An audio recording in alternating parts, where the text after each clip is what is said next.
วราจารย์ด็อกเตอร์เจ้าอาวาสวัดพระสิงห์วรมหาวิหารโทรศัพท์0818838752และที่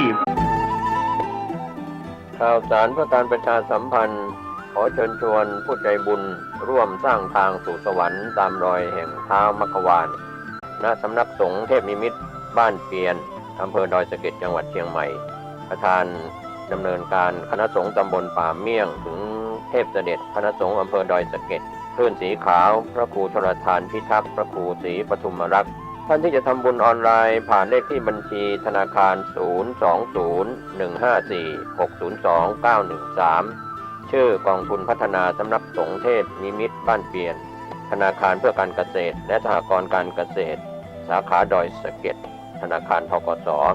สอบถามรายละเอียดและร่วมบริจาคได้ที่ 0817964608 หรือที่ Facebook สำนักสงฆ์บ้านเปียนก็เป็นงานบุญงานกุศลเชิญผู้ใจบุญร่วมสร้างทางสู่สวรรค์ตามรอยแห่งเท้ามัคควานตำบลทอดผ้าป่าสร้างถนนกำหนดการวันอาทิตย์ที่ 2 เมษายน พุทธศักราช 2566 เวลา 14 นาฬิกาณสำนักสงฆ์เทพนิมิตรบ้านเปียนอำเภอดอยสะเก็ดจังหวัดเชียงใหม่เชิญท่านร่วมบุญร่วมกุศลสร้างถนนเส้นทางสายบุญนี้โดยพร้อมเพรียงกัน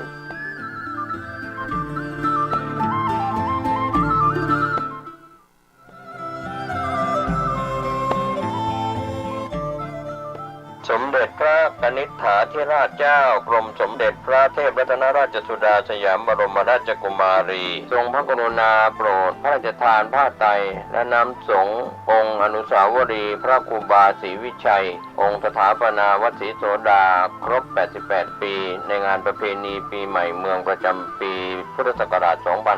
2566 ณ ลานอนุสาวรีย์พระครูบาศรีวิชัยห้วยแก้วตรงกับวันที่ 17 เมษายน พุทธศักราช 2566 ขอเชิญท่านสาธุชนร่วมพิธีเวลา 17 นาฬิการ่วมงานนี้โดยพร้อมเพรียงกัน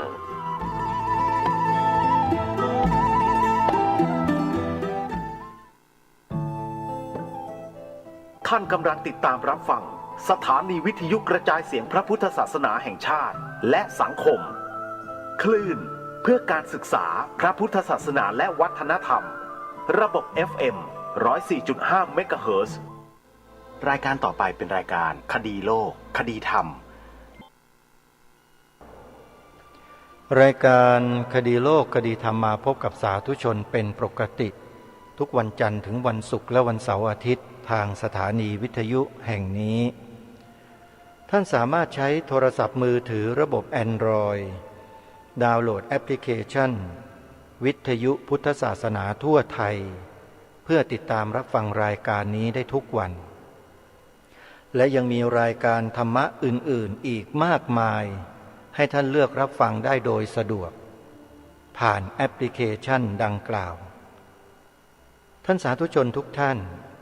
วันนี้รายการคดีโลกคดีธรรมจะให้พวกเรามาฟังธรรมะบรรยากาศงานฉลอง 2,600 ปีแห่งการตรัสรู้ของพระสัมมาสัมพุทธเจ้าณวัดพระธาตุพนมอำเภอธาตุพนมจังหวัดนครพนมเมื่อ10 ปีที่ผ่านมาฟังกันต่อเนื่องจากเมื่อวานนี้พระเดชพระคุณท่านเจ้าคุณพระธรรมวิมลโมลีเจ้าคณะภาค17ท่านได้แสดงธรรมค้างไว้เดี๋ยววันนี้เราไปฟังกันจนจบตลอดทั้งเนื้อหาวันนี้เลยเพื่อให้เราได้เต็มอิ่มในการฟังจึงขอให้พวกเราไปติดตามรับฟังพร้อมๆกันได้ณบัดนี้พันโยมไปตลาดซื้อของเลือกแล้วเลือกอีกซื้อขนมก็เลือกซื้ออะไรก็เลือกทำไมเราจะคบคนไม่เลือกบ้างคนนี้ไม่ดีเนี่ยก็ชวนเราขี้เกียจก็ชวนเราไปเล่นไพ่ก็ชวนเราไปกินอุก็ชวนเราไปกินเหล้าไม่ไปเสียเวลา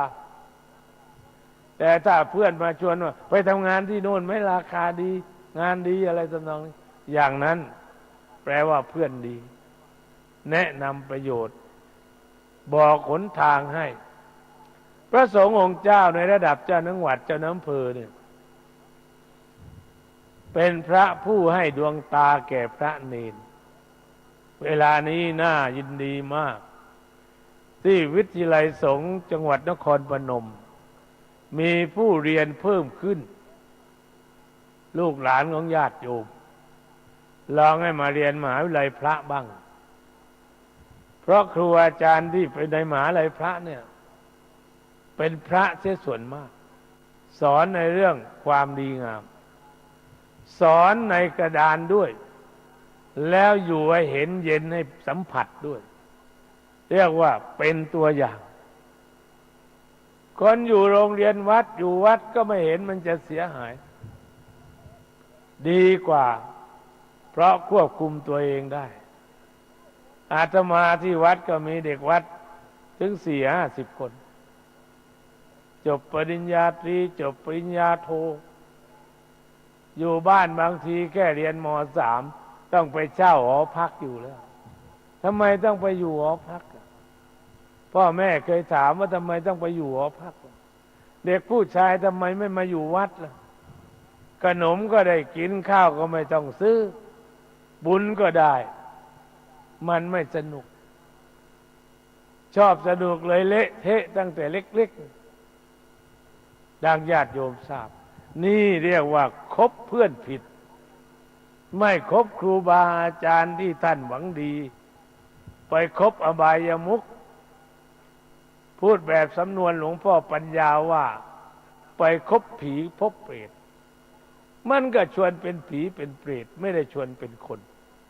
แต่เราไปคบพระสงฆ์องค์เจ้าท่านผู้หลากมากดีเหมือนกับคบเทวดาปกป้องคุ้มครอง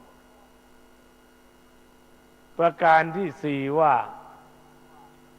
รู้จักตนเองและเลี้ยงตัวให้พอเหมาะแก่ฐานะตรงกับพระราชดำริในพระบาทสมเด็จพระเจ้าอยู่หัวภูมิพลอดุลยเดชมหาราชว่าเศรษฐกิจพอเพียงคนเรานั้นโยมถ้าไม่รู้จักพอชาติทั้งชาติรวยไม่ได้แต่ถ้ารู้จักพอรวยถ้าไม่รู้จักพอได้เท่าไหร่ไม่พอได้มากจ่ายมากได้มากจ่ายมากมันก็เดือดร้อนรู้จักความพอเหมาะพอควรโยมปฏิบัติธรรมทานอาหารวันละ2 เวลาพระทานอาหารวันละ2 เวลายังไม่เห็นใครตายเพราะอดอาหารแล้วทำไมเราเป็นฆราวาสญาติโยมงานการไม่ทำบางทีเที่ยงคืนยังไปหากินข้าวอยู่กินแล้วนอนเรียกว่าผลาญพลังงานโดยใช่เหตุแล้วกินไปกินมาสะสมน้ำตาลขึ้นในร่างกายกลายเป็นโรงงานน้ำตาลเป็นเบาหวานเป็นความดันเป็นโรคไตร่นระยะเวลาตายให้เร็วขึ้นกินอย่างชนิดทำร้ายตัวเองไม่ได้กินเพื่อสนับสนุนให้มีสุขภาพอนามัยดีพระพุทธเจ้าฉันวันละมื้อแต่ทำงานวันละ20 ชั่วโมงโยมรู้ว่าอาตมาผู้พระพุทธเจ้าทำงานวันละ4 ชั่วโมงปรากฏในพุทธกิจที่เป็นภาษาบาลี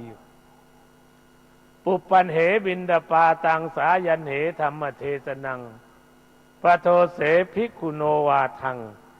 อัตตรัตเตเทวปัญหนังเช้าบิณฑบาตบ่ายแสดงธรรมค่ำสอนพระกลางดึกแก้ปัญหาเทวดาก้อนลุ่มตรวจดูสัตว์โลกที่จะไปโปรดเรียกว่าวางแผนการสอนสุดท้ายพระพุทธเจ้าได้จำวัดคืนละ4 ชั่วโมงมีใครพูดอาตมาจำคนพูดไม่ได้แต่จำได้ว่าพระพุทธเจ้านอน4เศรษฐีนอน6ยาจกนอน8โยมจะนอนแบบไหนล่ะจะนอนแบบพระพุทธเจ้าหรือจะนอนแบบเศรษฐีหรือจะนอนแบบยาจกพระพุทธเจ้านอน4เศรษฐีนอน6ยาจกนอนเท่าไหร่โยม8 ชั่วโมงต่อคืนถ้านอน8 ชั่วโมงต่อคืนนี่จะไปทำมาหากินที่ไหนล่ะ แม่ค้าในตลาดได้นอนเมื่อไหร่ล่ะ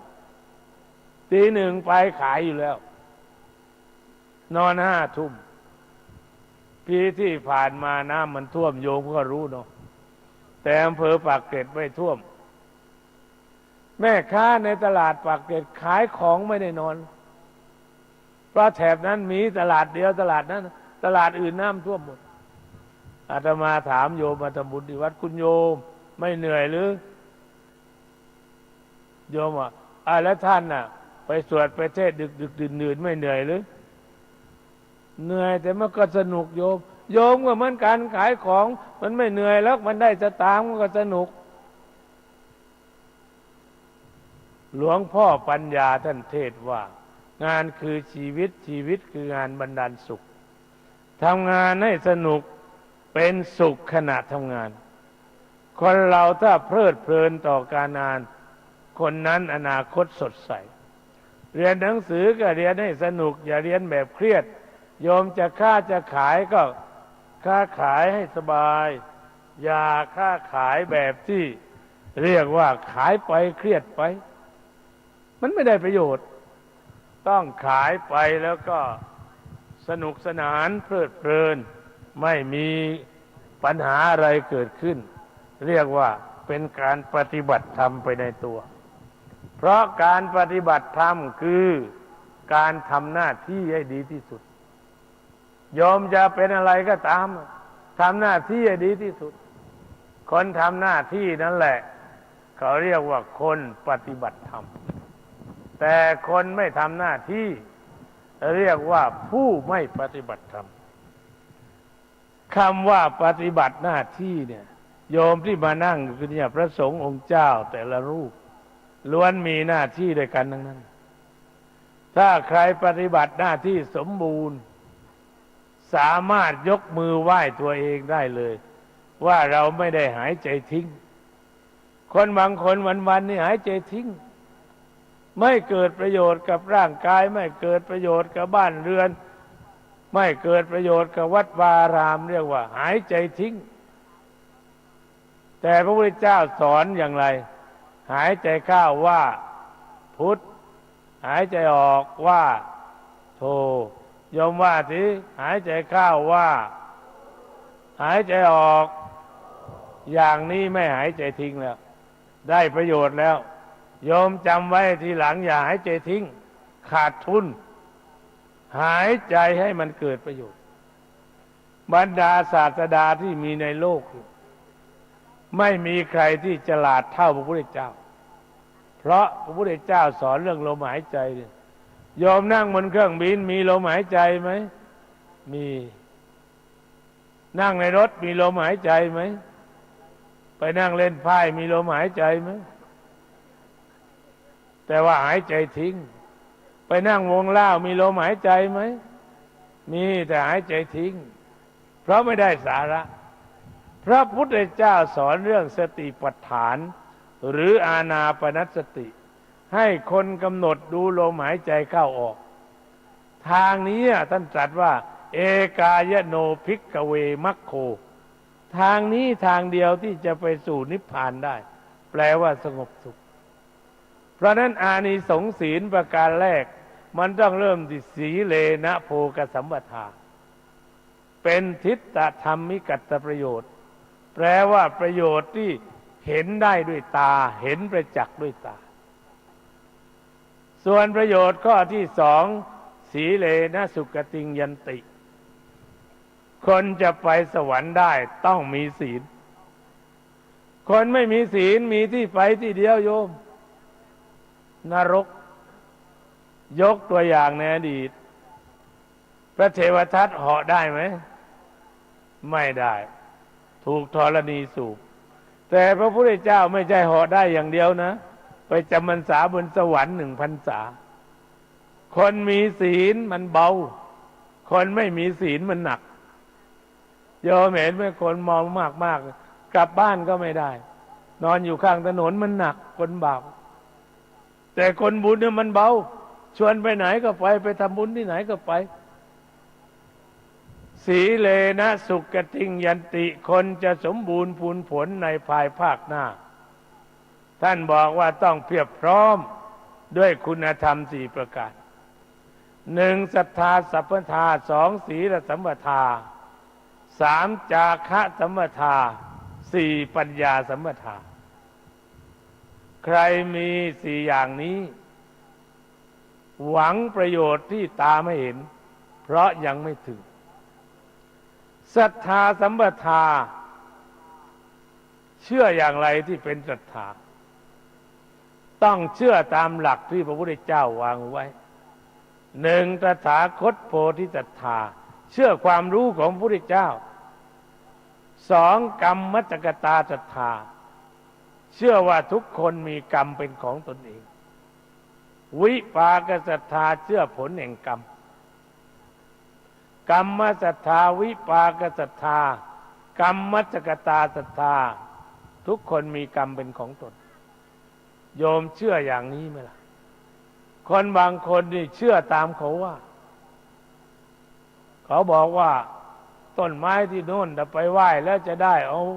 แป้งเอามันไปลูบอาตมาสงสารกลัวเสี้ยนไม้ตำมือแล้วจะเป็นบาดทะยักตายซะก่อนจะได้รางวัลที่ 1อ่ะเด้เนี่ยอย่างนี้เชื่อไม่ถูกต้องถ้ามันบนได้แล้วใครจะจนนะโยมแค่ธูป3 ดอกเทียน2 เล่มอาตมาก็ลงทุนได้พุทธศาสนาไม่ใช่ศาสนาแห่งการบนบานศาลกล่าวแต่เป็นศาสนาของมนุษย์ที่จะต้องทำเอาพระพุทธเจ้าตรัสว่าอัคขาตาโรตถาคตาพระตถาคตเจ้าทั้งหลายเป็นแต่เพียงผู้บอกเหมือนป้ายบอกทางข้างถนนแต่การจะไปสู่จุดหมายปลายทางเป็นหน้าที่ของคนเดินทางเป็นหน้าที่ของคนขับรถศรัทธาต้องมีเหตุผลเรียกว่าศรัทธาญาณสัมปยุตตถาคตโพธิศรัทธากรรมศรัทธาวิปากศรัทธากรรมมัจจกตาศรัทธาเชื่อว่าทุกคนมีกรรมเป็นของแห่งตนข้อนี้น่าคิดนะโยมนะสมมุติว่าโยมมีที่100 ไร่มีลูก10 คนแบ่งให้ลูกคนละ10 ไร่10 ไร่ได้มีสตางค์10 ล้านในธนาคารก็สั่งทำพินัยกรรมไว้ให้คนละล้านละล้านมีรถ10 คันก็ให้คนละคันละคันทรัพย์สมบัตินอกตัวแบ่งใครได้โอนกรรมสิทธิ์ได้ถามว่าถ้าโยมทำเวรทำกรรมมันก็เรียกลูกมาไอ้หนูมึงเอาแน่เนี่ยแม่ไม่เอาแม่จะตายแล้วลูกจะรับไหมใครจะไปรับเวรรับกรรมเอาแค่ว่าสมมุตินะไม่ใช่เรื่องจริงคุณพ่อทำผิดไปติดคุกสัก2 ปีแล้วคุณพ่อคนนั้นมีลูก2 คนลูกก็ไปหาศาลขอรับคุณพ่อผมแก่แล้วปล่อยคุณพ่อไปเถอะพวกผมจะมาติดคุกแทนคุณพ่อศาลเขาจะยอมไม่ยอมเพราะกฎหมายบอกว่าปัจจัตตังความผิดใครทำก็เป็นของคนนั้นโอนไม่ได้ถ่ายทอดไม่ได้เพราะฉะนั้นโยมอย่าลืมนะทรัพย์สมบัติที่โยมมีเนี่ยยังไม่ต้องตายหรอกเข้าห้องICUกุญแจเขาก็ไม่ให้แล้วพอโยมตายมันก็เรียบร้อยแบ่งกันแต่บุญกรรมที่โยมทำไว้เนี่ยใครมายื้อแย่งของโยมไม่ได้เป็นสมบัติส่วนตัวพระพุทธเจ้าเคยตรัสว่าเมื่อไฟไหม้บ้านเจ้าของบ้านหนีออกมาฟ้าอะไรออกมาได้อันนั้นเป็นของตัวส่วนที่อยู่ในบ้านก็ถูกไฟไหม้พร้อมกับบ้านคนนำอะไรออกมาทำบุญสุนทานอันนั้นติดตัวตามตนไปในภพอื่นชาติอื่นส่วนที่อยู่ที่บ้านกลายเป็นสมบัติของคนอื่นโยมทางภาคอีสานทำบุญพระเวทกันทุกปีเกือบทุกหมู่บ้านฟังพระเวทจนว่าพระเทศผิดไม่ได้นี่อาตมาก็จะจัดในวันอาทิตย์ที่19ที่จะถึงเนี่ยแต่ว่าจัดแบบภาคกลางจัดวันเดียวเทศ3 ธรรมาส 8 โมงเช้า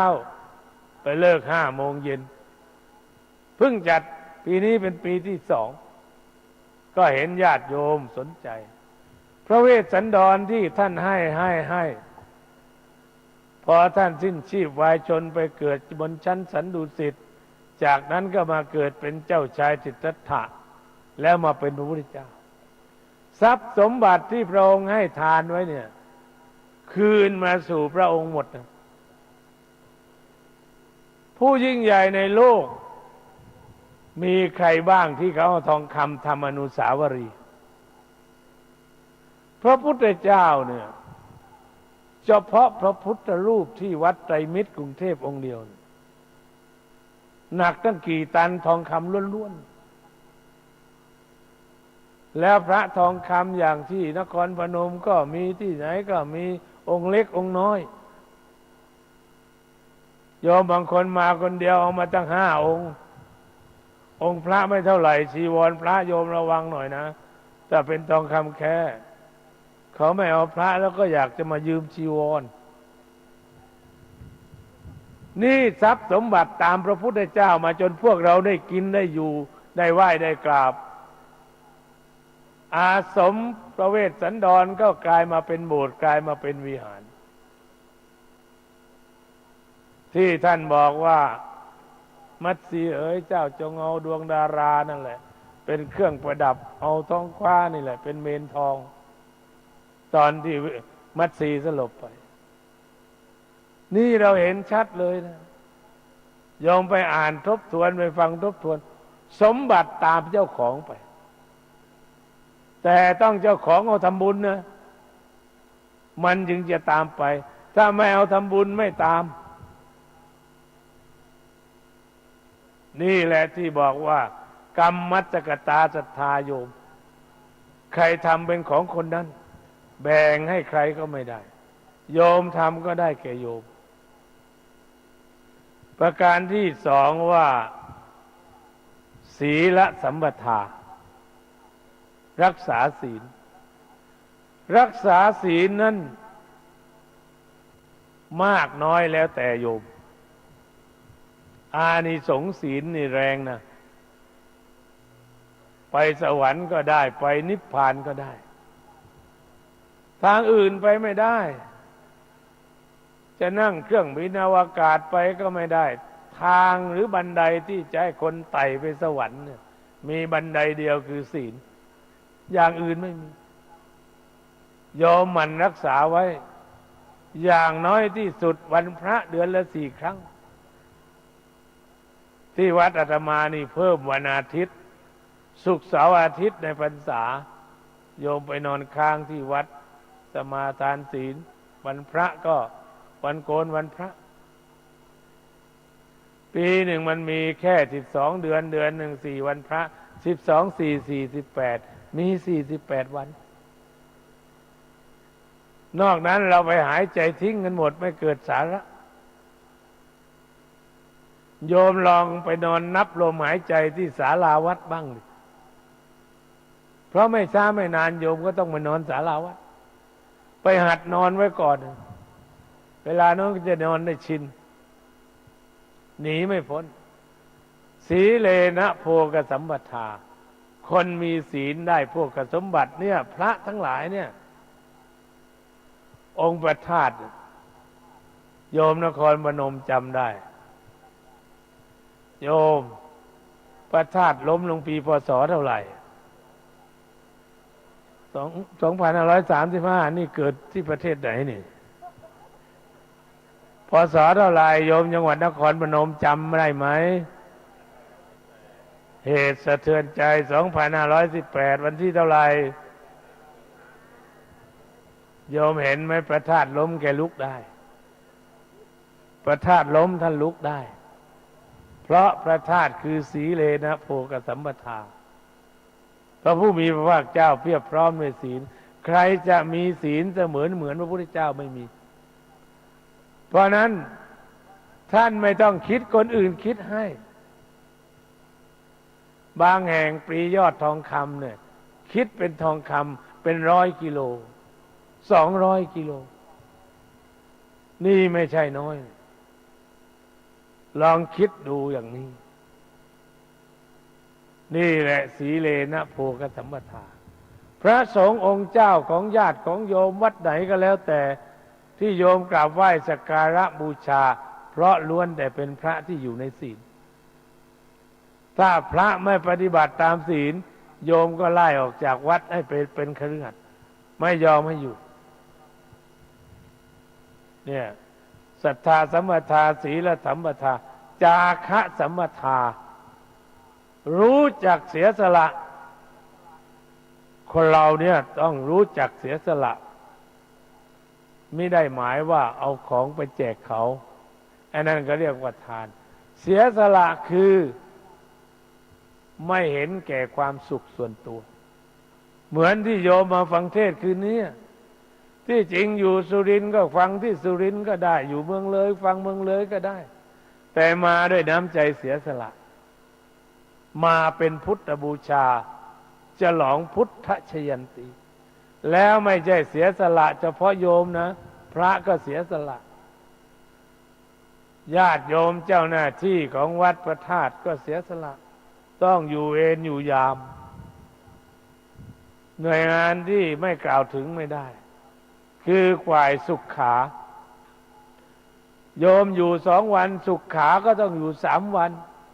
ก็ต้องล้างอีกวันโยมช่วยแบ่งบุญแบ่งกุศลให้โยมที่เขาดูห้องน้ำห้องท่าด้วยนะเราเป็นทุกข์ก็ไปปลดใส่เขาแต่ไม่เคยให้บุญเขาเนี่ยเอาเปรียบก็นะอาตมาพยายามนะเวลาเดินทางโดยรถยนต์แวะปั๊มไหนเนี่ยบอกเด็ก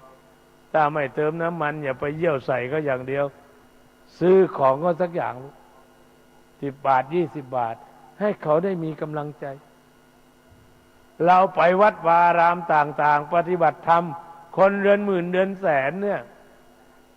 ทั้งเจ้าหน้าที่วัดเจ้าหน้าที่รถสุขาเคลื่อนที่เขาเหนื่อยเหมือนกันแต่เขาไม่มีโอกาสมานั่งไหว้พระสวดมนต์เหมือนโยมโยมต้องแบ่งบุญให้เขาด้วยนะการแบ่งบุญให้ผู้อื่นเรียกกันว่าปัตติทานามัยบุญสำเร็จจากการแบ่งบุญให้ผู้อื่นปัญจาคะแปลว่าความเสียสละในขณะที่อาตมาเทศน์โยมนั่งฟังเทศน์เนี่ยคนดูทั่วประเทศนะนี่ดีๆทีวีก็มาถ่ายทอดสดด้วยแล้วยังมีคุณสมหมายจากมหาวิทยาลัยมหาจุฬาลงกรณราชวิทยาลัยและคณะมาบันทึกเทปจะไปออกโทรทัศน์ที่อื่นด้วยโยมนั่งให้สวยๆแต่เห็นกล้องยิ้มไว้ก่อนนะเผื่อก็เอาไปออกโทรทัศน์จะไม่เสียท่าเสียทางท่านเหล่านี้ถ้าไม่เสียสละเราก็ไม่มีโอกาสหรอกแล้วการถ่ายทอดออกโทรทัศน์เนี่ยโยมถ้าจ้างนะชั่วโมงหนึ่งเป็นแสนนะบางช่อง100,000เขาไม่เอานะนี่เขาก็เป็นพุทธบูชาร่วมฉลองพุทธชยันตีโยมก็ต้องขออนุโมทนาบุญกับดีทีวีทีวีซีและอีกหลายช่องที่เขาจะขอเทปไปออกทีหลังครั้งนี้ญาติโยมได้ไปทั่วโลกแต่ว่าถ้าจะนั่งหลบมุมกล้องก็ช่วยไม่ได้ถ้าหากว่าตัวไม่ได้ออกค่อยเขียนชื่อใส่เอาก็ได้เนาะ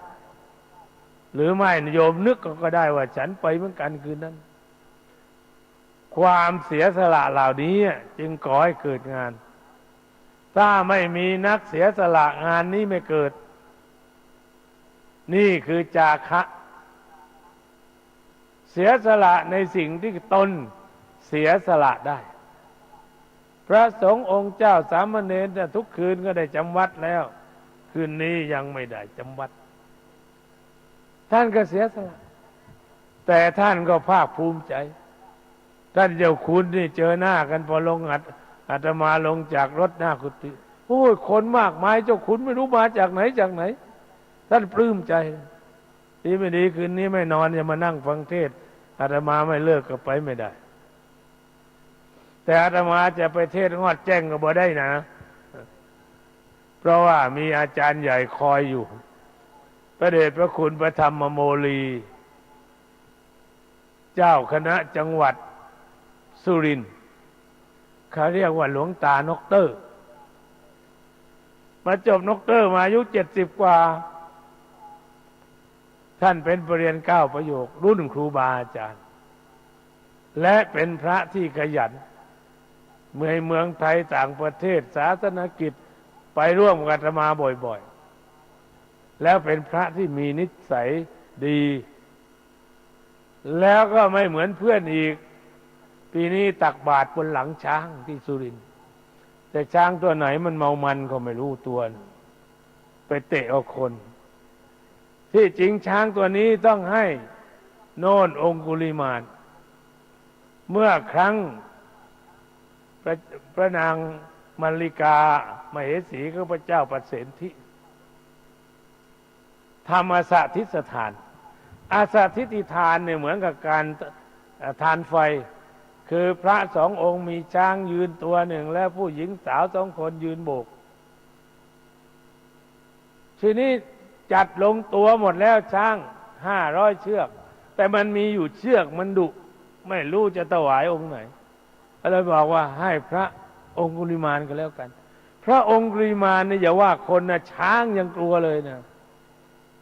นี่หลวงพ่อสุรินทร์สงสัยลืมไม่ได้นึกถึงหลวงพ่อองคุลิมาน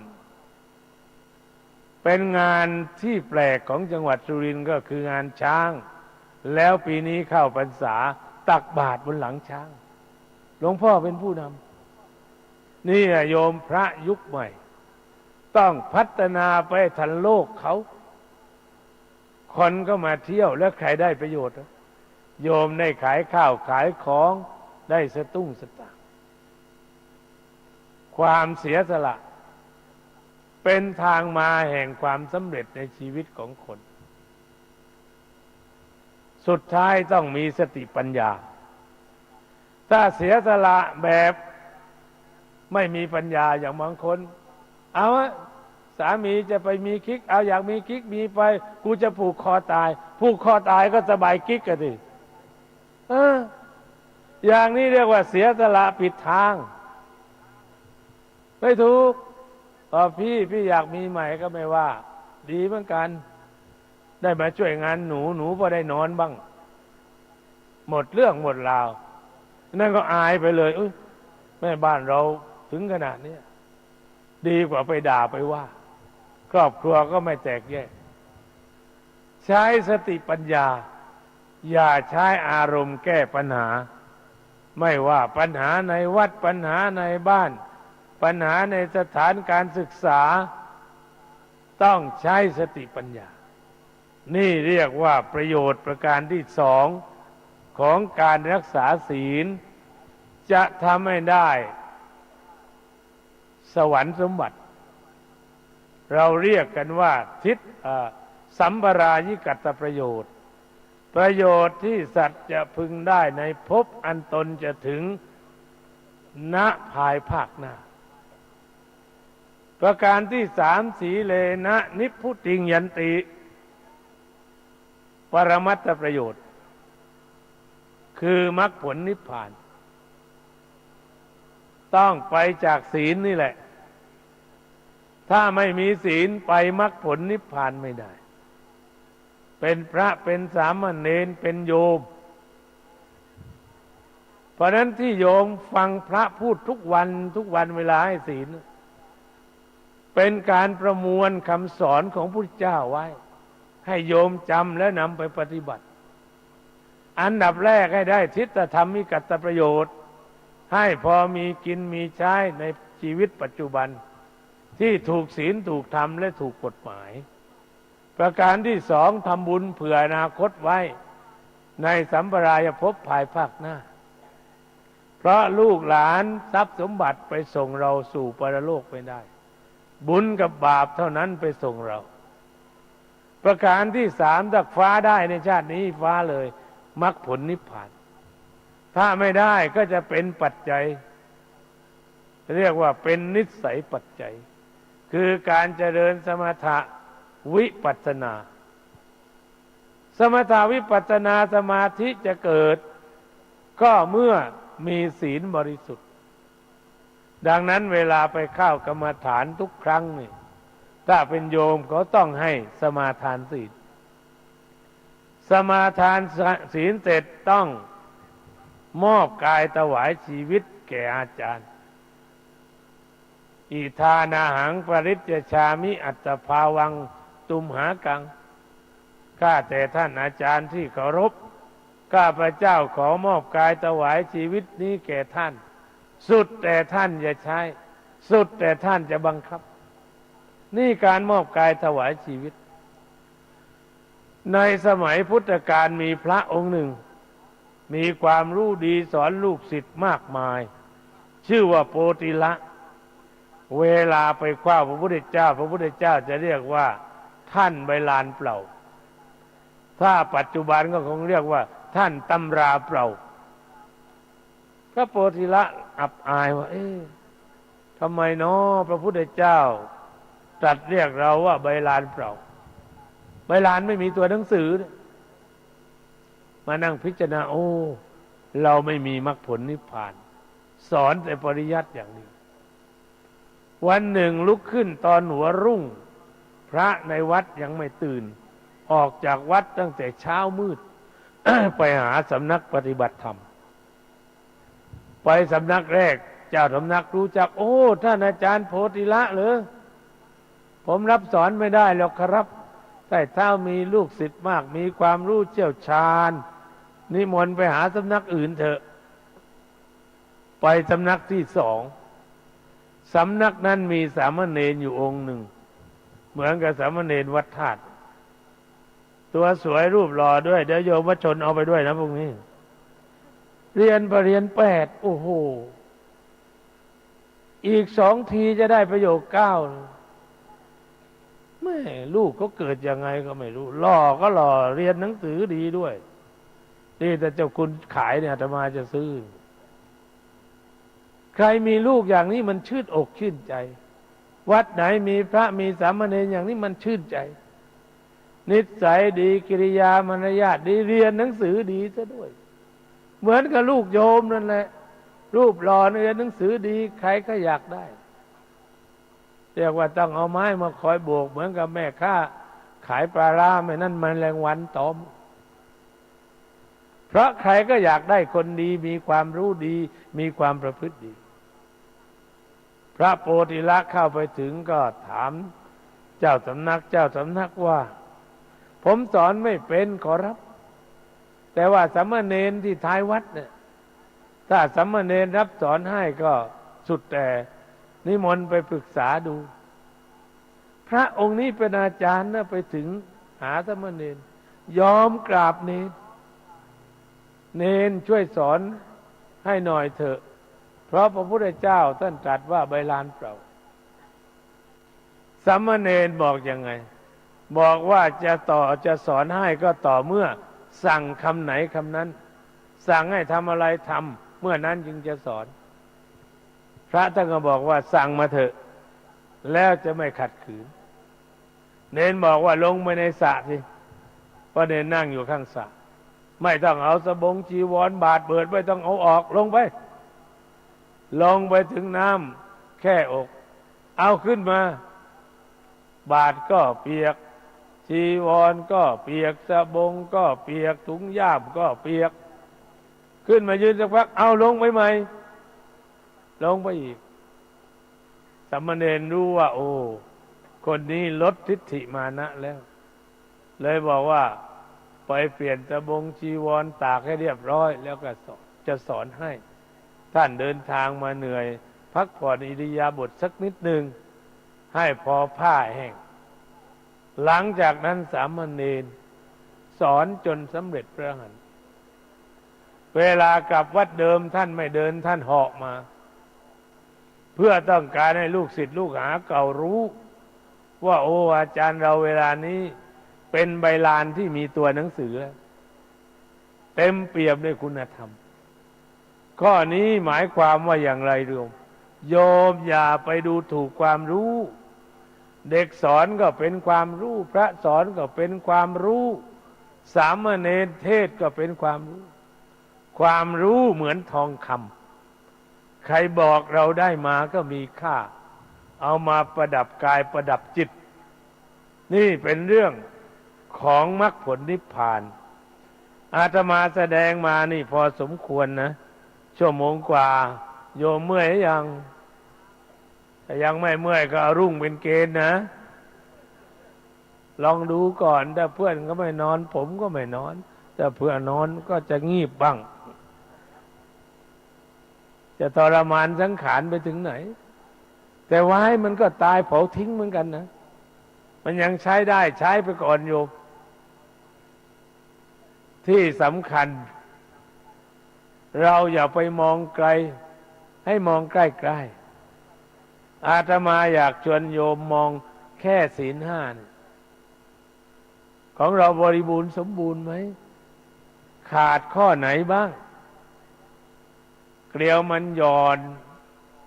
ขันเกลียวหน่อยในพรรษาไม่เคยไปนอนวัดก็ลองไปนอนวัดบ้างไม่เคยถือศีล8ก็ลองถือศีล8บ้างบางคนโอ้ยอดข้าวตอนเย็นไม่ได้นอนไม่มีฟูกนอนไม่ได้แต่เห็นเวลาตายฟูกก็ไม่มีใครนอนเพื่อนนอนแองแม่งอยู่คนเดียวญาติโยมฝึกไว้อาตมาเคยได้คาถามาจากท่านอาจารย์เจ้าคุณอาจารย์เจ้าคุณกิตติวุฒโธท่านบอกว่าเวลานอนไม่หลับให้ภาวนาไงจะตายแล้วจะตายแล้วจะตายแล้วจะตายแล้วเสมอพอหลับพอตื่นขึ้นมาท่านบอกเกิดแล้วเกิดแล้วหลับเหมือนตายตื่นเหมือนเกิดลองเปรียบเทียบดูเวลาหลับลงแล้วผีก็ไม่กลัวอะไรก็ไม่กลัวปอบเปิบก็ไม่กลัวมันกลัวก่อนหลับนั่นที่กาฬสินธุ์ไล่กันทั้งเมืองได้กี่ตัวไม่รู้ปอบ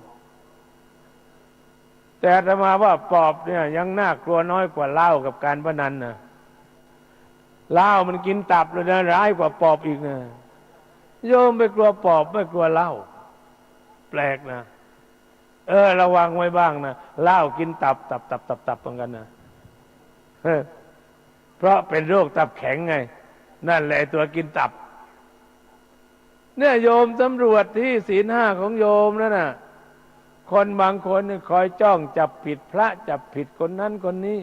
เคยไม่จับผิดตัวเองจับผิดพ่อบ้านบ้างจับผิดลูกบ้างวันนี้ไปไหนมาแกเท่าค่ำมืดกว่าจะกลับแล้วเคยถามตัวเองไหมเวลากูไปเนี่ยกูกลับตรงเวลาไหมจับผิดตัวเองซะบ้างสิแล้วก็จะได้แก้ไขตัวเองนั่นคือบัณฑิต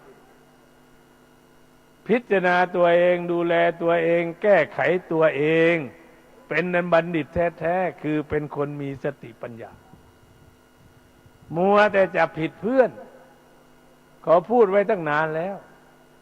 อย่างสมมติว่าอาตมาจะชี้หน้าด่าโยมเนี่ยอย่างดีก็ชี้ได้2 นิ้ว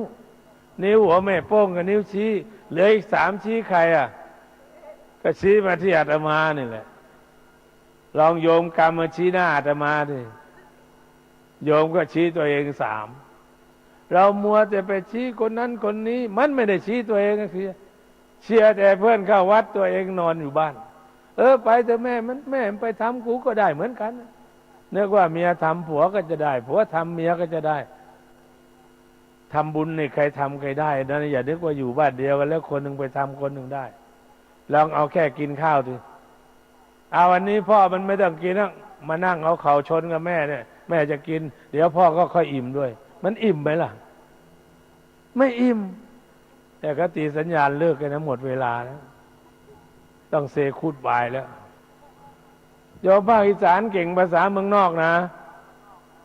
เพราะว่าหลายคนมีลูกเขยต่างประเทศแต่อาตมาก็ชอบนะไม่ใช่ชอบชาวต่างประเทศชอบว่าโยมภาคอีสานก็เก่งเอาคนเมืองนอกมาแปลงเป็นลาวจนได้เอาคนนอกเมืองนามาร้องเพลงหมอลำนี่โยมภาคอีสานก็ยอดสามารถที่จะเข้ากันได้อย่างสนิทสนมทั้งด้านวัฒนธรรมประเพณี แล้วได้ถ่ายทอดธรรมะวัดต่างๆในต่างประเทศเนี่ยส่วนหนึ่งนะเกิดจากญาติโยมจากอีสานนี่แหละไปอยู่แล้วมันเหงาไม่รู้จะทำไงก็ไปหาเช่าบ้านแล้วก็มาเอาพระไปอยู่ แล้วก็วิวัฒนาการขึ้นไปจนเป็นวัดเรียกว่าวัดที่ไปยุโรปอเมริกาเนี่ยโยมผู้หญิงพาไปทั้งนั้นนะพระนี่เป็นลูกน้องโยมนะแต่พอโยมสร้างเรียบร้อยก็มาเอาพระองค์นั้นองค์นี้ไปเป็นเจ้าวาด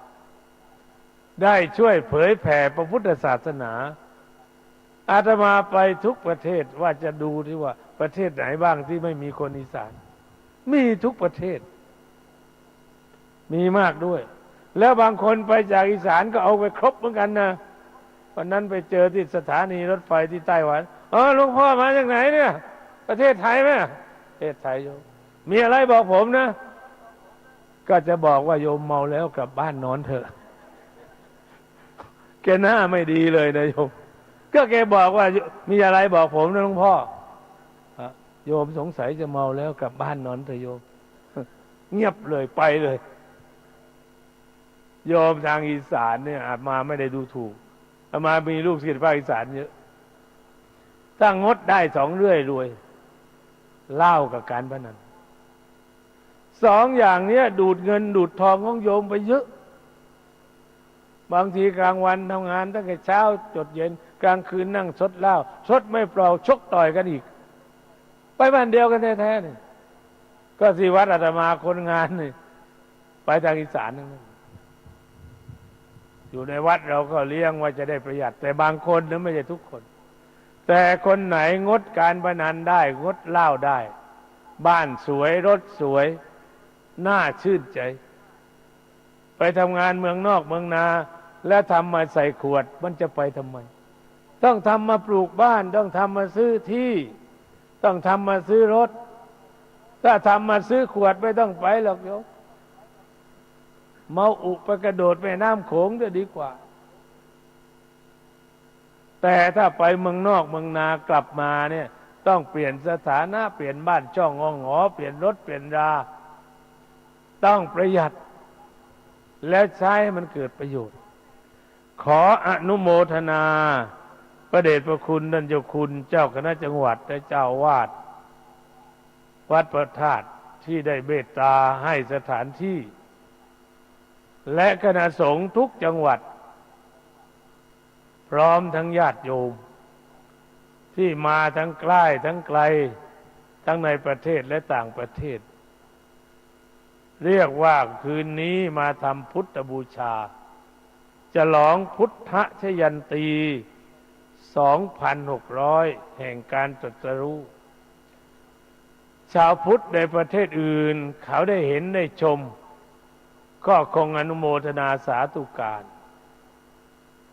พร้อมกันนั้นเราก็จะได้ประมวลบุญกุศลที่เกิดขึ้นในวันนี้ถวายเป็นพระพรชัยแด่พระบาทสมเด็จพระเจ้าอยู่หัวสมเด็จพระนางเจ้าสิริกิติ์พระบรมราชินีนาถตลอดถึงพระบรมวงศานุวงศ์ทุกๆพระองค์ให้ทรงพระเกษมสำราญโดยเฉพาะพระบาทสมเด็จพระเจ้าอยู่หัวและสมเด็จพระนางเจ้าสิริกิติ์พระบรมราชินีนาถให้พระองค์ทรงหายจากอาการพระประชวรโดยเร็ววันมีพระพลานามัยสมบูรณ์เป็นมิ่งขวัญของปวงชนชาวไทยและด้วยอานุภาพแห่งพระบรมสารีริกธาตุอันประดิษฐานอยู่ในองค์พระธาตุพนมนี้และศีลาจารวัตรอันงดงามของพระภิกษุสามเณรทั้งหลายทั้งปวงที่มาประชุมอยู่ในสถานที่แห่งนี้ได้เป็นพรให้โยมญาติทั้งที่อยู่หน้าธรรมาสน์หลังธรรมาสน์ในวัดในบริเวณนี้และที่รับชมรับฟังทางบ้านได้ประสบสิ่งอันพึงประสงค์ด้วยการปฏิบัติดีตามหลักคำสอนของพระพุทธเจ้าดังพระบาลีว่านัตถิเมสรณังอัญญัง ที่พึ่งอย่างอื่นของข้าพเจ้าไม่มี พุทโธเมสรณังวรังพระพุทธเจ้าเป็นที่พึ่งอันประเสริฐของข้าพเจ้าเอเตนะสัจวัชเชนะด้วยการกล่าวสัจวาจานี้โสติโวโหตุสัพพทาขอความสุขสวัสดีจงมีแด่ท่านทั้งหลายในที่ทุกสถานในการทุกเมื่อนัตถิเมสรณังอัญญังที่พึ่งอย่างอื่นของข้าพเจ้าไม่มีธัมโมเมสรณังวรังพระธรรมเป็นที่พึ่งอันประเสริฐของข้าพเจ้าเอเตนะสัจวัชเชนะ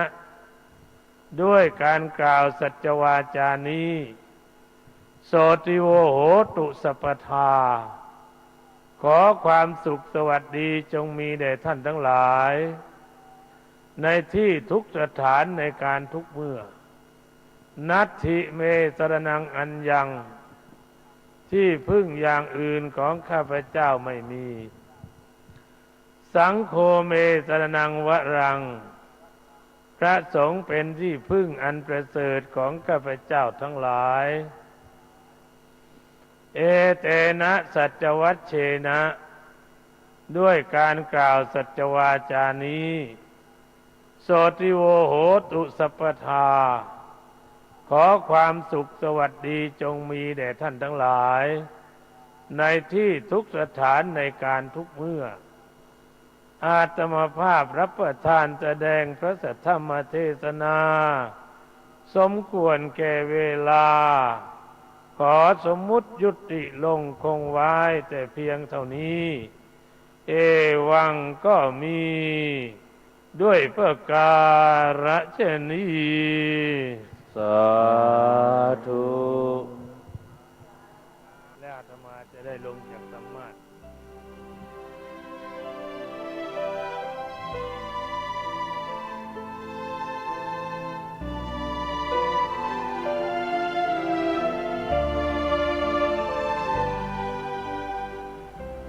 ท่านสาธุชนผู้ฟังทุกท่านการแสดงพระธรรมเทศนาของพระเดชพระคุณท่านเจ้าคุณพระธรรมวิมลโมลีก็จบลงอย่างบริบูรณ์ในเทปที่4ซึ่งเทปต่อไปเทปที่5จะเป็นการแสดงธรรมของพระเดชพระคุณท่านเจ้าคุณพระธรรมโมลีเจ้าคณะจังหวัดสุรินทร์ซึ่งในปัจจุบันท่านเป็นอดีตเจ้าคณะจังหวัดเป็นที่ปรึกษาซึ่งจะมีเนื้อหาสาระอย่างไรนั้นเดี๋ยวเรามาติดตามรับฟังกันในวันพรุ่งนี้วันนี้เวลาของรายการหมดลงแล้วต้องขอสมมติยุติรายการไว้แต่เพียงเท่านี้พบกันใหม่ในวันต่อไปขอความสุขสวัสดีจงมีแด่ท่านผู้ฟังทุกท่านทุกคนเทินขอเจริญพร